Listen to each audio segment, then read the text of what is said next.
بسم اللہ الرحمن الرحیم۔ السلام علیکم۔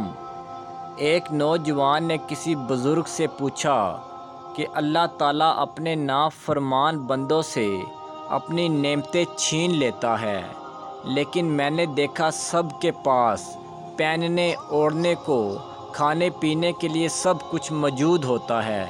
اللہ تعالیٰ نے کسی سے کچھ بھی نہیں چھینا۔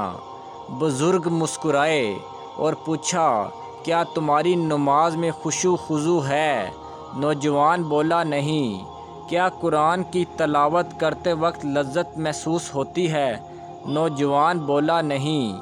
کیا 5 وقت کی نماز پابندی سے پڑھتے ہو؟ نوجوان بولا، نہیں۔ کیا نیکی کرنے کی طرف دھیان دیا جاتا ہے؟ نوجوان بولا، نہیں۔ کیا زبان اللہ کے ذکر کی عادی ہے؟ نوجوان بولا، نہیں۔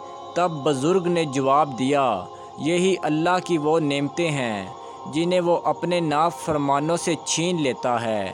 مقام فکر موجود دور میں ہر مسلمان اللہ کی دی ہوئی مادی نعمتوں کو پا کر خود کو دنیا کا خوش قسمت ترین انسان سمجھتا ہے کہ میرے پاس تو اللہ کا دیا ہوا سب کچھ موجود ہے، جبکہ حقیقت میں وہ نعمتیں ہمارے لیے آزمائش ہوتی ہیں۔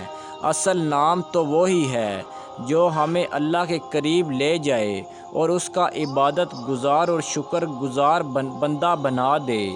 آمین۔